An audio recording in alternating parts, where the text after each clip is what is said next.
Here's another example of finding the volume of a solid of revolution using the disk or washer method. We'll actually do 3 examples this time by taking the same region and rotating it about 3 different axes to get 3 different solids. Find the volume of the solid generated by rotating the region bounded by y equals e to the x-axis, x equals -1 and x equals 1, about the given axes. First, about the x-axis, next, about the line y equals -3, and finally, about the line y equals 4. We'll work out the integrals that will solve the volume for each of these solids, but we won't actually take the time to solve the integrals. I'll let you do that yourself. First, let's find the graph of our region. We want the region bounded by y equals e to the x, the x-axis, x equals -1, and x equals 1. So we can mark 1 here, -1 here. These are our bounds on x. The function y equals e to the x passes through the y-axis at 1 and goes up the nice exponential curve, and on the left it goes down and approaches the x-axis asymptotically. That's our region, and here is our x-axis. So here is the region that we're going to use.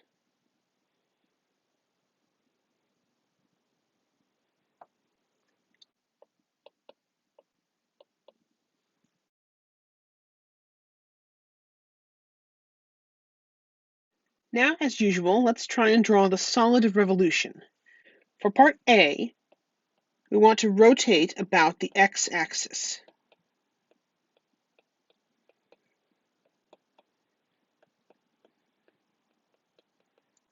So here is our axis of rotation right here.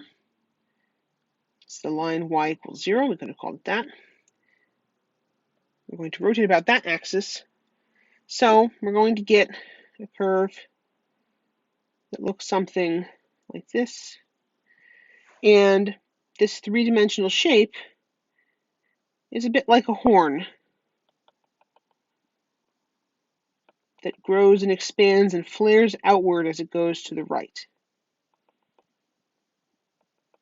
and shrinks down to a very small neck on the left. This is the shape. Notice, by the way, this is a solid shape that has no hole in the middle because our region butts up against the x-axis everywhere in that region. As usual, we'll consider what a typical disk or washer looks like, the disk or washer in position X.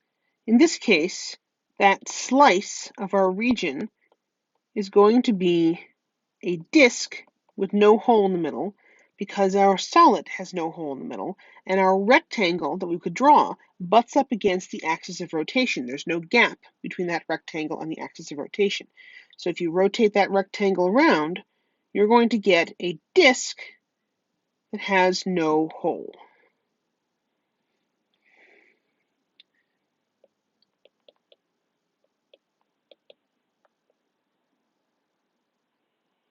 The disk, of course, as always, has some thickness.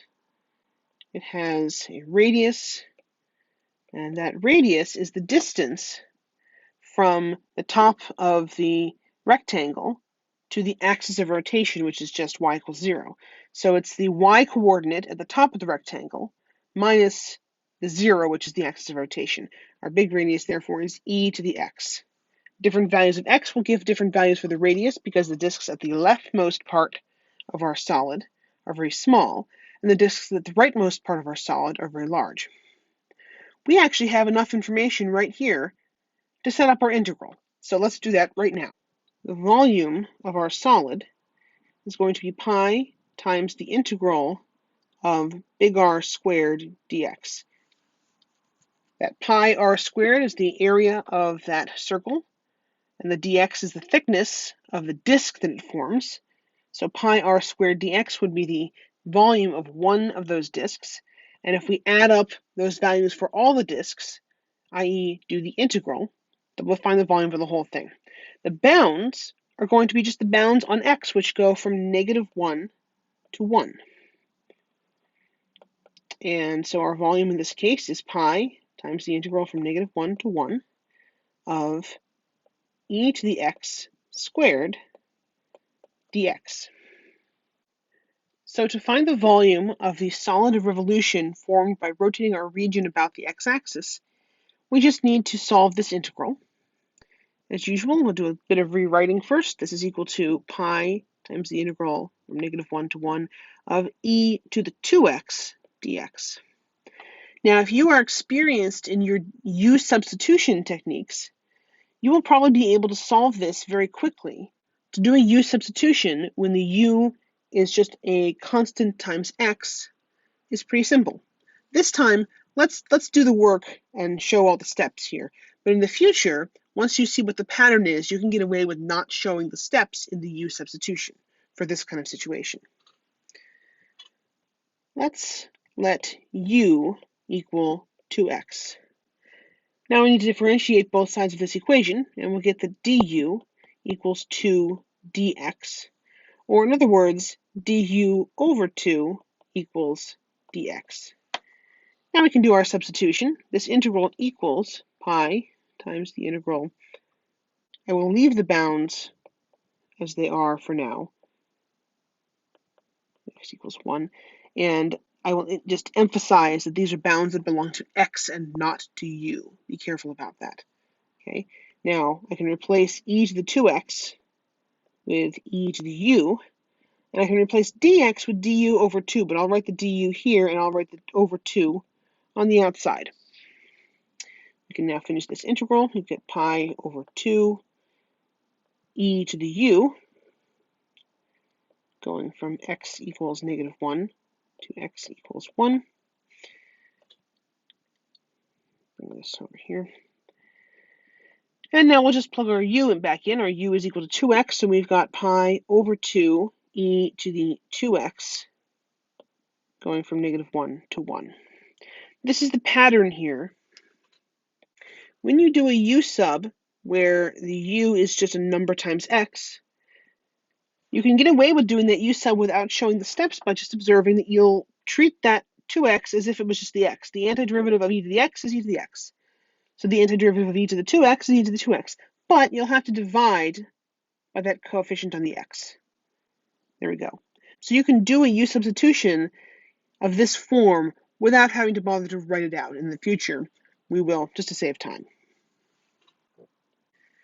Let's finish evaluating this. We'll just have to plug in 1 and -1. So we've got pi over 2 e to the 2 times 1 minus pi over 2 e to the 2 times -1. To simplify this as much as possible, we could choose to factor out the pi over 2 or not. I'll factor it out. Pi over 2 times e to the 2 minus e to the -2, which is 1 over e squared. This is our exact value. If you want the approximate decimal approximation, it's about 11.39.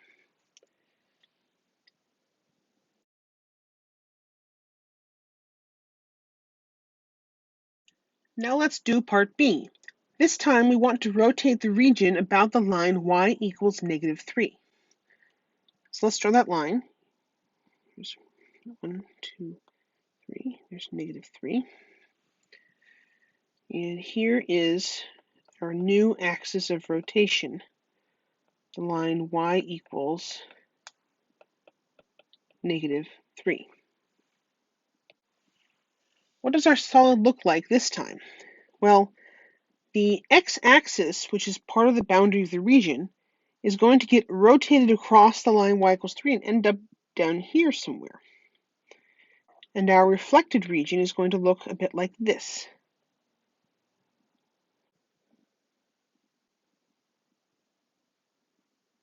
So the solid that we get by rotating this region about the line y equals -3 is a lot bigger than the solid we got the first time. And if you rotate it, you will see you will get a hole in the middle, a rather big and cylindrical hole in the middle.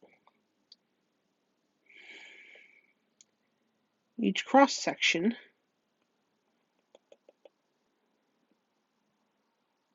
seems to have a hole in the middle. In fact, that hole is a perfect cylinder of uniform diameter or radius, but the outside is somewhat thin on the left side and a bit thicker on the right side. This time, if we slice up our region into slices that go perpendicular to the axis of rotation, we'll get rings or washers this time. If I take a typical Riemann rectangle like I've done before, the xth rectangle, and look at what happens when that rectangle gets rotated about the axis of rotation, it will end up down here, and it will trace out a nice big ring or washer. So we're going to have washers. Here is the xth washer. It's got a hole in the middle, some thickness. As always, we need to find the radius of our washer. In fact, the big radius, big R, which is the distance from the center to the outside edge, and also the little radius, little r, the distance from the center to the inside edge. In order to make it easier to figure this out, I've removed the image of the washer from our graph. And let's see if we can work this out. Our big R should be the distance from the center of that washer to the outside edge. Well, the center of the washer is occurring on this line y equals -3, and the outside edge is this curve y equals e to the x. So the big R should be the distance between those two. A distance can always be determined by subtracting one y coordinate from another y coordinate, or one x coordinate from another x coordinate. In this case, it's going to be the top y coordinate, e to the x, minus the lower y coordinate, -3. That's going to give us e to the x plus 3. That should make sense because e to the x was only the height of that blue region there, and the radius is clearly larger than that, so the radius should be something that's more than e to the x, and it is e to the x plus 3. We can find our small radius in a similar way by looking at the distance from the center, the axis of rotation, to the lowest part, the nearest part of that region, which is actually the x-axis. So that distance there, that is our small radius. Well, that's just going to be 0 minus -3, which is just 3. So we're ready to set up our integral to solve the problem. We know that the big radius of each washer is going to be e to the x plus 3, and the small radius, the center radius of each washer, is just 3. The volume is going to be pi times the integral from our lower bound, -1, to our upper bound of big R squared minus little r squared. If you multiply in that pi, you'll have pi big R squared, which is the area of the big circle, and you'll have pi little r squared, the area of the small circle. And when you subtract them, you subtract the small circle from the big circle, you get the area of that ring that is part of the washer. And of course, that gets multiplied by dx to give us the volume. Let's fill in the specific details for this particular solid. This equals pi times the integral from -1 to 1 of e to the x plus 3 squared minus 3 squared. All that, of course, is times dx. I'm not going to solve this entire integral for you. You can do that yourself. But just to help you get started, we could simplify this and say this is pi times the integral from -1 to 1 of, well, e to the x plus 3 squared. You can use your knowledge of how to square binomials here. This is just e to the x squared, which is e to the 2x, plus 6e to the x, plus 9, minus 9, of course. Those cancel out, and the whole thing is times dx. So the integral is actually pi integral from -1 to 1 of e to the 2x plus 6 e to the x dx. And you know how to integrate each of these functions separately. The first part is the same thing we just did in our previous example, so this shouldn't be too hard. You can work it out for yourself. This is our solution.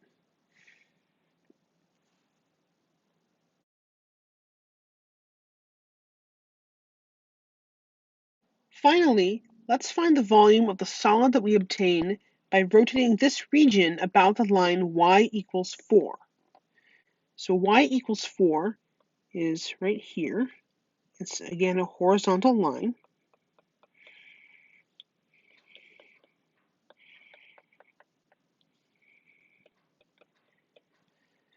If we look at what happens when we rotate the region about this line, we'll see that our lower edge of our region ends up here somewhere, and it will look a bit like this.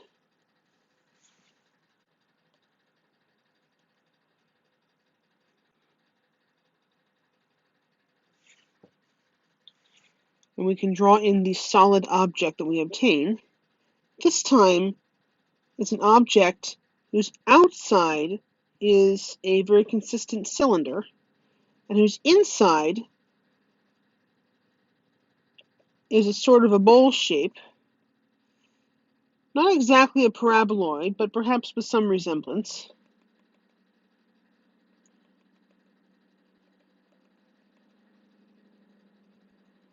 Looking a bit like this.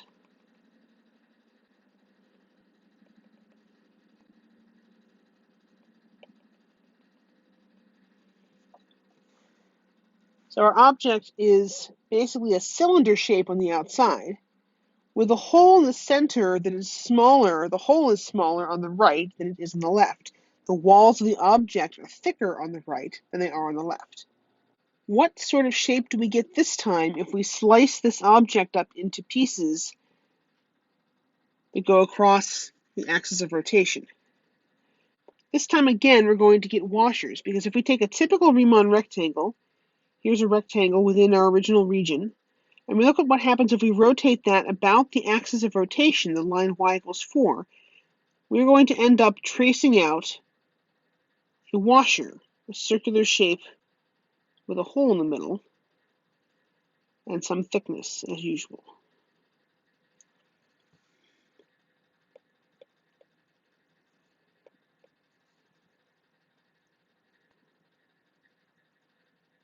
Here is one of our washers. The thickness, as always, will be dx, and we just need to find the two radii of the washer, the same as the last time. We need to find our big radius, the distance from the center to the outer edge of our washer. Well, the center is the line y equals 4, and the outer edge is the part of the region, the part of the curve that is farthest from the center. This time, the part of the curve that is farthest from the axis of rotation is the bottom curve, the x-axis, which is when y equals 0. This is the line y equals 0. So our outer radius is going to be the top y value minus the lower y value. It's going to be 4 minus 0, which is just 4. Our inner radius, little r, is the distance from the center to the part of the curve, the part of the region that is closest to the axis of rotation. That's right here. That's this curve y equals e to the x. So again, our radius is going to be one y value minus another. It's going to be 4 minus e to the x. Notice, by the way, we've swapped the order of our subtraction.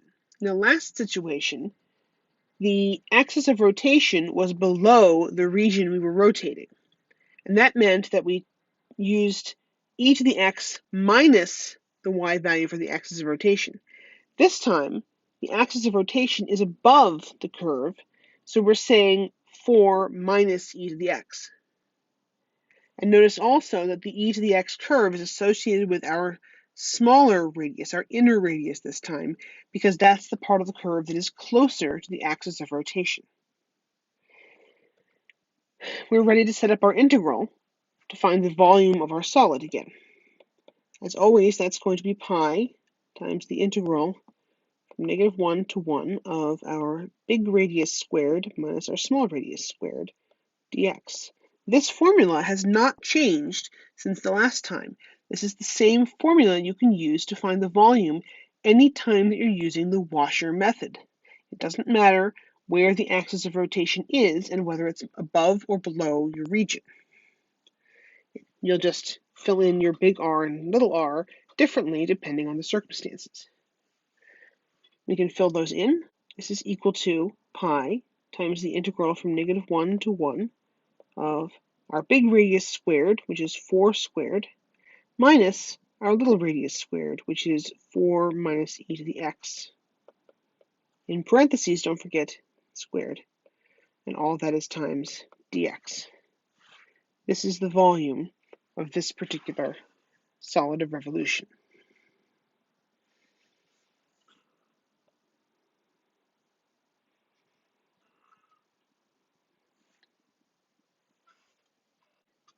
Here we can see all three solids of revolution that we obtained by taking the same region and rotating it about 3 different axes.